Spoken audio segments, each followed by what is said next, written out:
Welcome to CultTV. I'm your host, Cult Classic.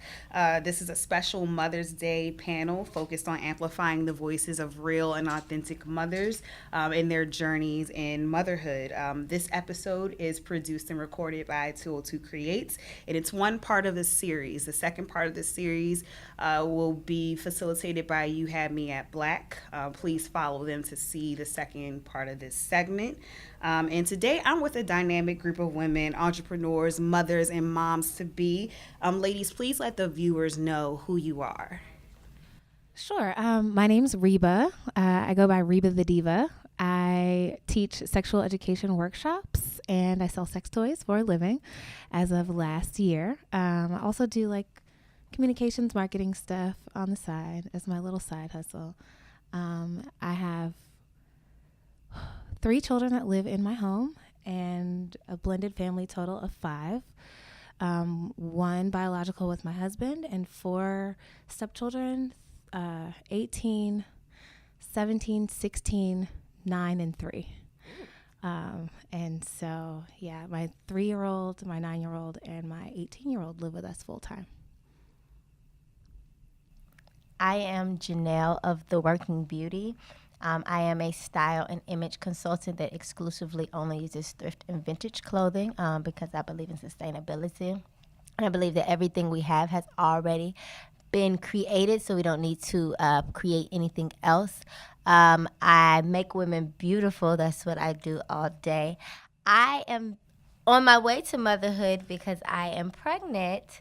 And so I guess that is the perspective that I'm going to be offering. I've been doing my business for a little over 2 years. I've been full-time a little over a year and a half. Prior to that, I was an attorney. And so I talk about dressing to manifest things in your career, in your life, and in love. Yes, I like that. Yes. Okay, my name is Raquel, and I am a mompreneur by night and a government contractor by day. I have a 10-year-old, and I have a passion for marketing and branding. How has motherhood and adulthood, or has it shifted your view of your mom, your perspective on your mother? I was judgmental of my mom growing up, and I think I don't want to generalize it and say like a lot of black families are judgmental, but my family in particular is really judgmental growing up. And now being a mom and understanding adulthood, I get the sacrifices that she made and why she did the steps that she did. Like, I couldn't understand it. I'm just short story, real quick. But she had transitioned. She had transitioned from a government job where she was making like buku money, and then she just stopped because it just wasn't passionate for her at all. And I judged her until even after I had my child. Like, I was like, I don't understand. But now that I'm a mompreneur and I didn't even see the two coming, that like, oh, she was an entrepreneur. Like, that's why it wasn't feeding her soul. It wasn't feeding her passion. It wasn't feeding that fire that she had. Now I get it. I'm like, damn, oh, I see. Like, you don't want to show your child that you're settling. Right. You know what I'm saying? Yeah. So definitely changed my perspective. I have a better respect for her now. It's real. Yeah, I definitely have way more respect for my mother than I did. Like, you know, you go from being like this rebellious teenager and then this I think I know everything 20-something to like mother. Like, and now you're dealing with the... Okay, I'm going to tell y'all a quick story. When I was 12, I was being not a great child. And I was very dramatic and very like loud and outspoken. And she was just like, she looked me dead in my face and she said, I pray to God you have a child just like you. They always say that. And I did. And every day I remind her, Mom, you know, you cursed me. You did this to me. You did it. Yeah, she's, yeah. But I think also, the way she deals with my dad is something that I didn't really understand until I became an adult and had to like parent with a man. My mom is a lot smarter than I thought she was, you know, like she would hold her tongue on certain things. And as a teenager, I'd be like, he wouldn't be talking to me like that. But like, now as It's a wiser. I'm a like as a mom and a long-term partner and wife, like I'm realizing like not everything needs to be said. And like my dad would always be like, you don't know when to STFU, and I'm like, yeah, I don't, but I get it now. Like I really do understand like not everything needs to be said, and that like you can show people things without having to tell them. And I didn't get that as a kid. Like I didn't get it. I didn't understand it. It wasn't, I didn't realize she was showing me things. Yes. Yeah. And now as a mom, I'm like, oh, so that's why you always hide everything you buy from the store.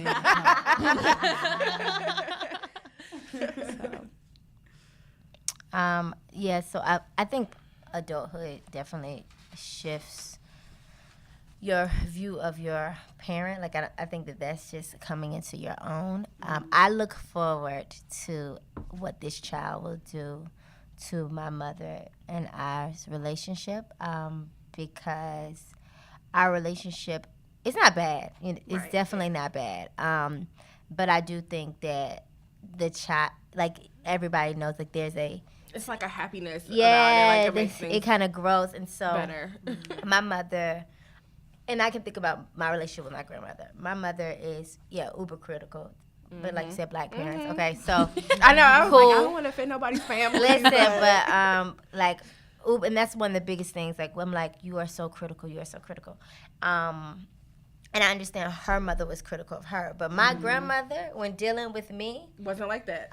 not even a little bit. And I can Oh, tell my that's grandmother anything, even now. My mother would be like, and I know you're not gonna tell. She refers to her mother. She say, "Mama, I know you're not gonna tell Mama this." And I'd be like, "I already told Grammy."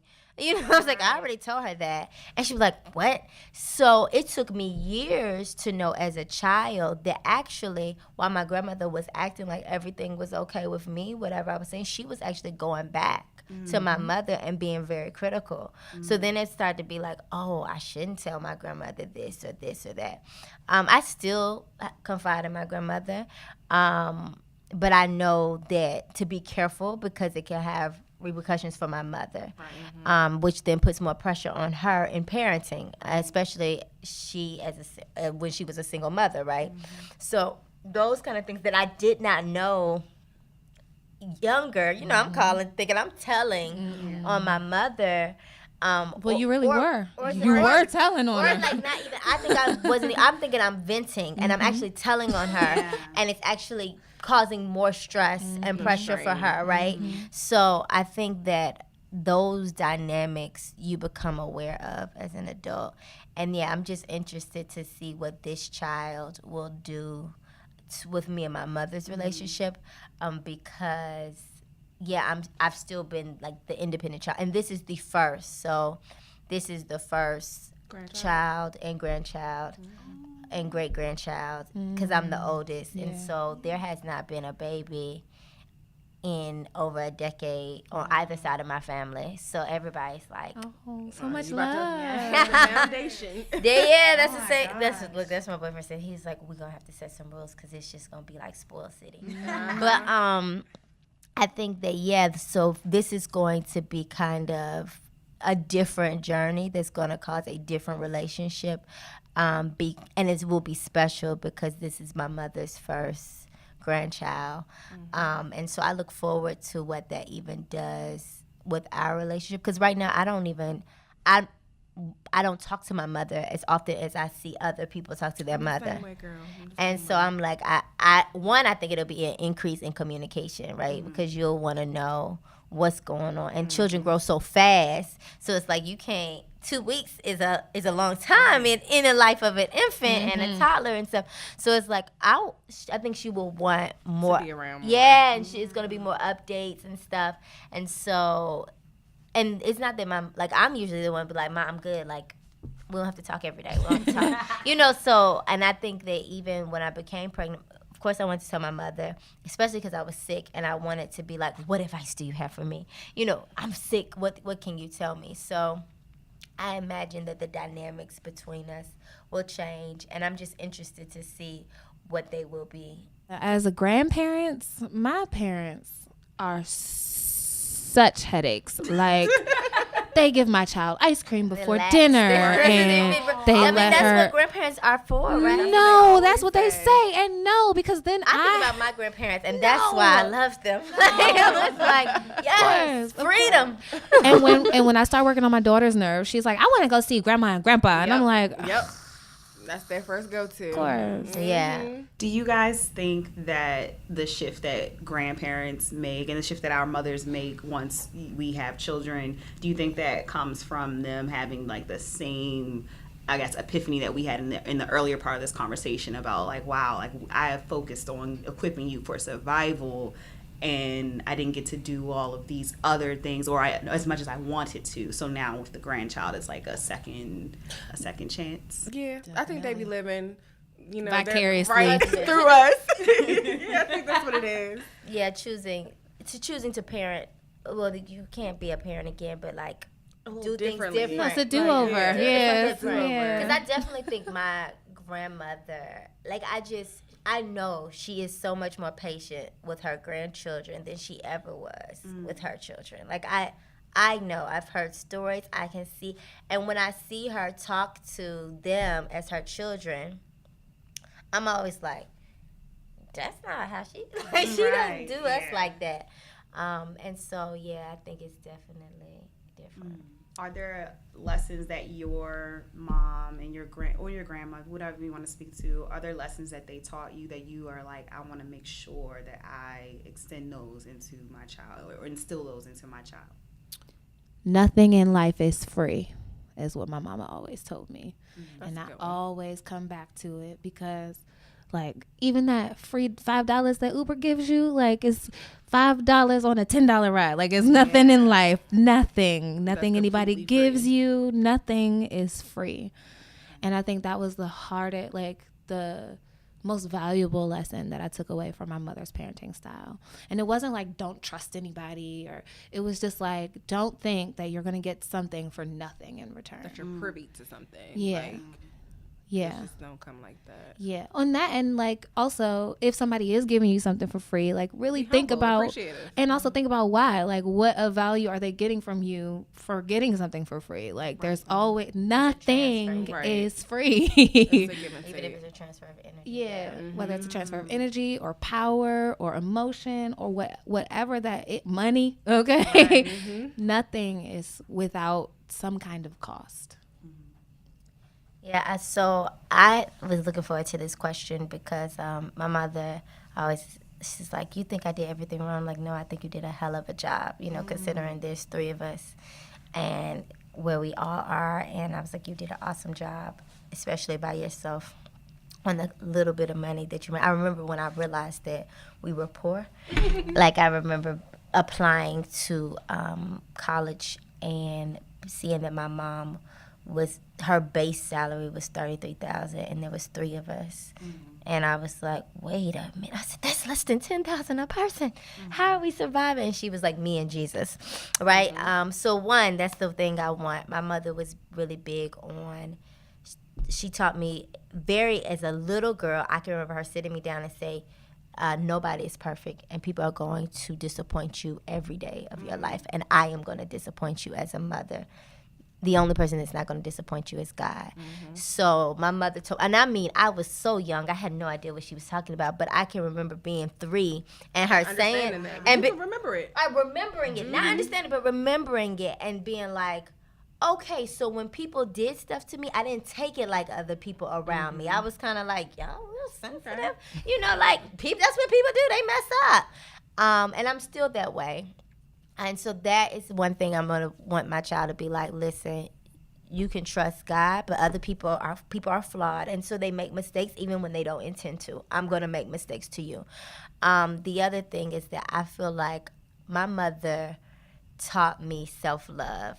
And when I looked around at my peers, they didn't have it. And my mother did that through, we weren't allowed to have white dolls or white Barbies or in the house. I didn't have white dolls either. And my mom went out her way. Like, I'm from Georgia, and we're in the suburbs in Georgia. And we would drive an hour and a half To get a black doll. to go find a black Barbie. And I remember that. And I remember in first grade when I told the principal's daughter, that I couldn't. Her name was Michelle, and I was like, I used to bring my Barbies every day to play for recess. I forgot my Barbies this day. She said, well, you can play with my Barbies. Michelle was white. And I said, I'm not allowed to play with white Barbies. And so Michelle's daddy was the principal, so Michelle went and told her father. And I remember being in the office with my legs dangling and my mom coming in and was like, look, all the Barbies look like you. When we go into these stores that are around us, all of the dolls look like you. When she watches TV, everybody looks like you. I have to go out of my way to find these dolls. I need my daughter to know that she is just as important as your daughter. So no, she does not play with white. and I remember like my mother, I remember I was in first grade at the time. And I remember my mom taking my hand, and we went to Dairy Queen afterwards, because it was like, you didn't do anything wrong. Like you did exactly what I told you, and I'm sorry that they were offended. I remember the principal sitting there, and I was outside. I just remember this, and I remember my mother, even when my sister was born. My sister's 8 years younger than me, and I remember her coloring Barbie sheets because she couldn't find black Barbie sheets. So every time we washed those sheets, we colored the Barbie. Oh my goodness. And the thing is, as silly as it was to me at that time, it now. I understand it. And when I say that I have such a love for me as a black woman and other black women, and women stop me all the time and say, I never wanted my hair straight. When everybody wanted their hair straight, I would get my hair pressed and run outside to make it puffy because I was like, I like big hair. She had taught me this self-love that I think is so critical to us as black women. Like, I always thought I was beautiful. I was the only black girl on the cheerleading squad. Like, I was the only black girl at my prom. Like, there were times where I could have felt inferior, but all that my mom was like, you are absolutely beautiful, and you as black are special and beautiful. And she really pushed that I never questioned my beauty. And so when I say that that's something that I'm gonna teach my child to, and no, my child probably won't have white dolls, and we will color things black, because otherwise I saw so many of my peers in this environment self-hate themselves and be so self-deprecating.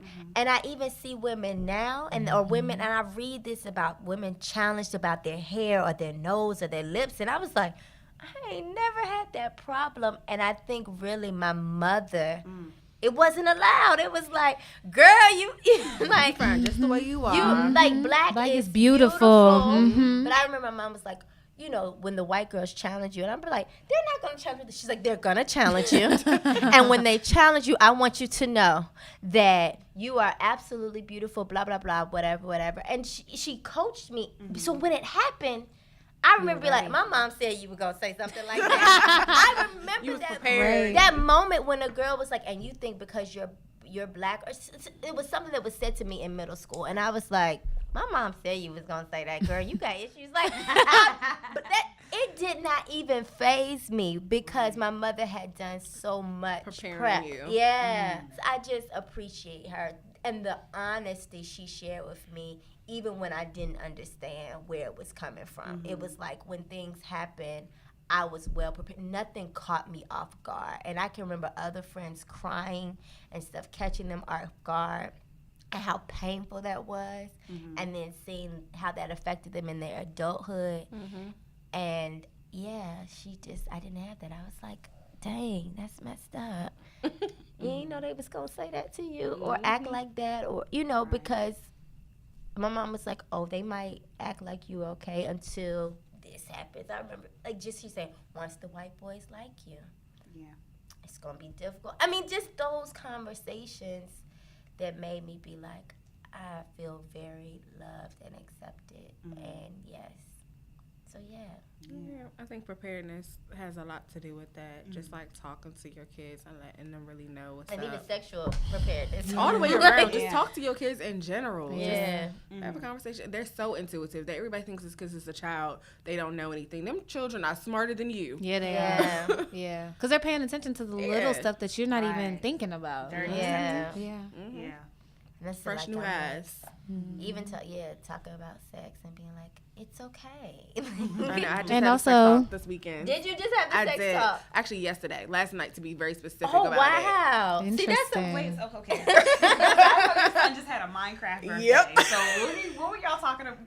Because we was watching the show, like you, as far as like I'm trying to introduce my son to like black superheroes. Yeah. So it started with the Black Panther, and then now it's like going into the Black Lightning. So it's like it's fun.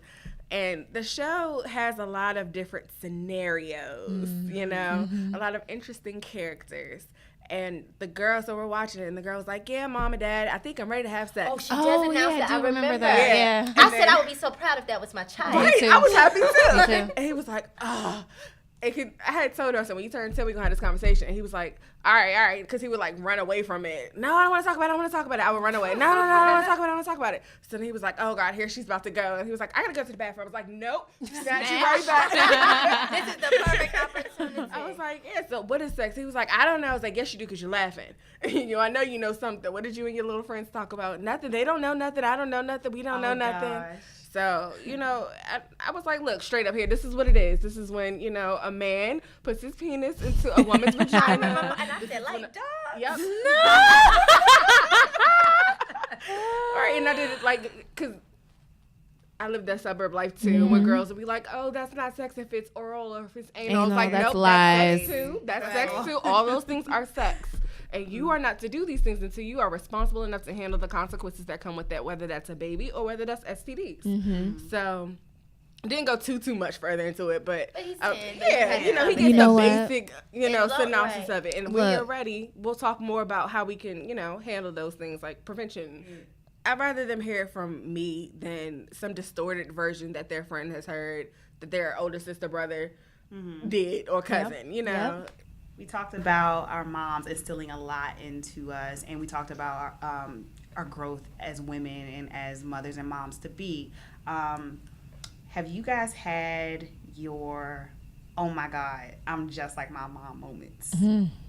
Every damn day. I know. Yeah, I know. I'm just like, The faces I make, the things that I say, I hear my mama saying them at the same time, and I'm like, oh.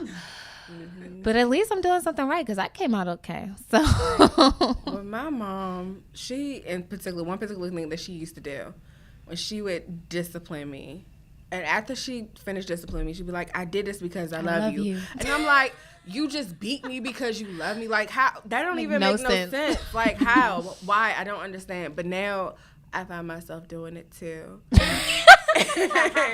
Then I'd be like, oh, and I see the confusion that he has on his face as well. Like, I was like, you don't understand now, but you will later on in life. Right. I really did this out of love. It wasn't like I hate you. I love you. I love you so sincerely much, love yeah. you to the point that I don't want you to turn out right, bad. Yeah. or have anything bad. Like not even just turn out bad, like something to happen to you because you thinking, oh, Johnny did it, so I can do it too. Yeah. Right. Nah, we're not doing that. Yeah.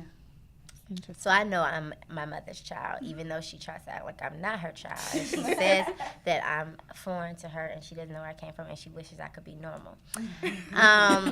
But I think that I know my mother's very dramatic, right? And I'm very dramatic. And so I know that I'm going to be dramatic with my child. I just hope that it looks different than, my mother was dramatic and then we could not joke with her. She was sensitive in that way. So I said there was one thing that I wanted to do differently, and that's like I want my child to be able to say, Ma, like when I called my mom the hype, she cried. And I was like, Ma, like, it's cool. Like, It's not that serious. right, I'm the hype, you the hype, your mama the hype, we the hype, that's what we do. We hype women. Like, there's something that runs in the family. I'm also real frugal like my mama.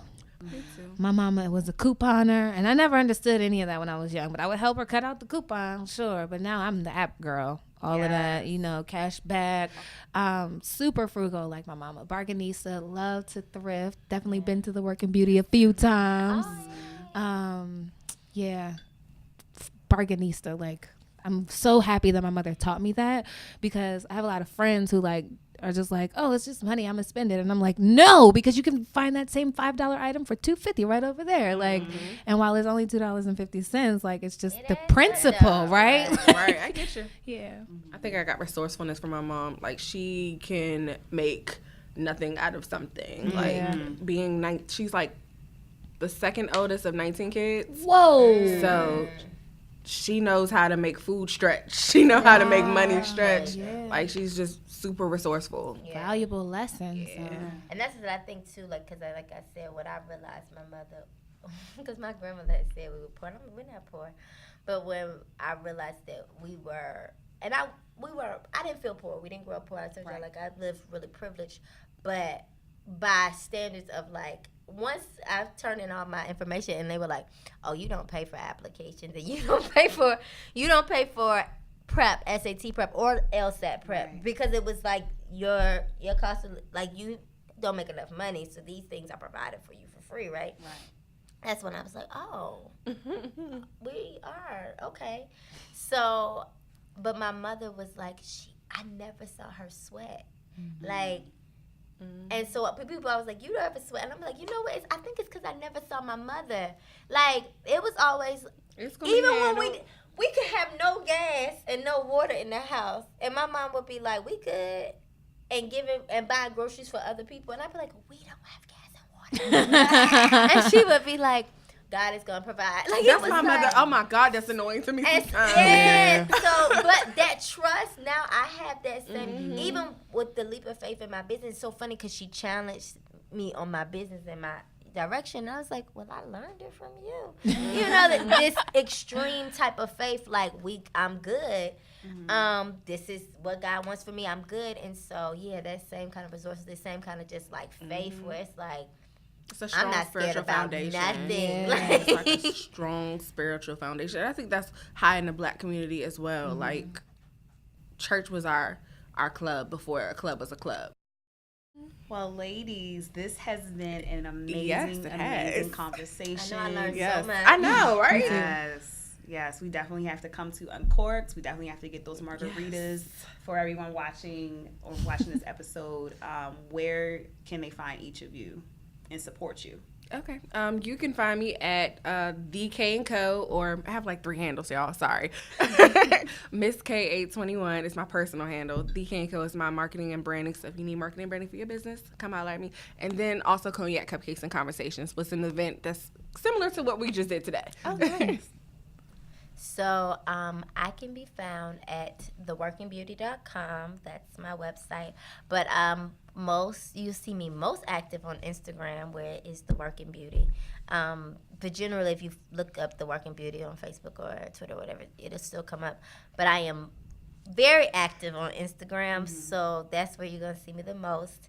But I do have a website. So, yeah, check me out. On all things social, I'm at Reba the Diva, spelled the way it sounds. No THA, no DA. It's Reba the Diva. And that's my website too, www.rebathediva.com or www.sexpertconsultants.com. Same website, just 2 different handles, that's all. That's what's up. And if you want to hear more of their perspectives and the second part of this segment that focuses on conversations that women have had with their mothers and that they plan to impart to their children, please follow You Had Me at Black. They are available on all streaming platforms, including Apple and Spotify. And thank you to 202 Creates for facilitating this recording space and this opportunity. And I'm Cult Classic, and this has been the Mother's Day episode of CultTV. Yes. Thank you for having us. Thank you. Thank you, ladies.